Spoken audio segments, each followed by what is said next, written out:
Reflection of light. इस video में हम लोग देखेंगे रिफ्लेक्शन ऑफ लाइट का डेफिनेशन और लॉज ऑफ रिफ्लेक्शन। सबसे पहले तो देखेंगे कि रिफ्लेक्शन ऑफ लाइट क्या होता है। तो रिफ्लेक्शन ऑफ लाइट कहते किसको हैं? तो कोई भी रिफ्लेक्टिंग सरफेस किसको कहते हैं? तो कोई भी ऐसा सरफेस जो कि एक तरफ पॉलिश्ड हो, जैसे कोई मिरर। तो इस रिफ्लेक्टिंग सरफेस पे कोई भी लाइट का रे जब आता है तो ये इसी पॉइंट के थ्रू बाहर निकल जाता है, ठीक है। तो इस फेनोमेनन को हम लोग बोलते हैं रिफ्लेक्शन ऑफ लाइट। उसके बाद लॉज ऑफ रिफ्लेक्शन होता है। लॉज ऑफ रिफ्लेक्शन से पढ़ने से पहले कुछ टर्म्स देखेंगे, जैसे ये तो हो गया रिफ्लेक्टिंग सरफेस। अब कोई भी रे जब आता है रिफ्लेक्टिंग सरफेस पे तो उसको हम लोग बोलते हैं इंसिडेंट रे, और जब कोई रे बैक होकर बाहर निकल जाता है तो इसको हम लोग बोलते हैं रिफ्लेक्टेड रे।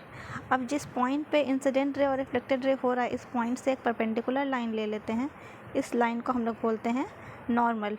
अब इसी नॉर्मल और इंसिडेंट रे के बीच में जो एंगल बनता है, इस एंगल को हम लोग बोलते हैं एंगल ऑफ इंसिडेंस। और इसी नॉर्मल और रिफ्लेक्टेड रे के बीच में जो एंगल बनता है, इसको हम लोग बोलते हैं एंगल ऑफ रिफ्लेक्शन। तो अब पढ़ते हैं लॉज ऑफ रिफ्लेक्शन के बारे में कि इंसिडेंट रे, रिफ्लेक्टेड रे और नॉर्मल जो होता है वो at a point of incident line the same plane. तो जो इंसिडेंट रे है, ये मेरा इंसिडेंट रे है, ये मेरा रिफ्लेक्टेड रे है।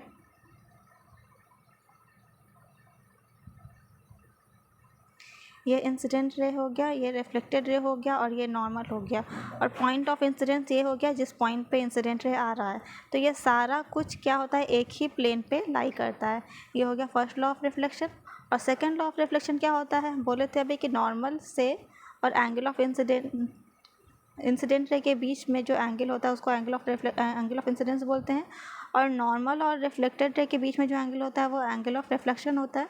तो ये दोनों जो एंगल है, ये दोनों क्या होता है, सेम होता है। ये होता है मेरा सेकंड लॉ ऑफ रिफ्लेक्शन। और ये जो दोनों लॉ है ये सारे ही रिफ्लेक्टिंग सरफेस पे एप्लीकेबल होता है।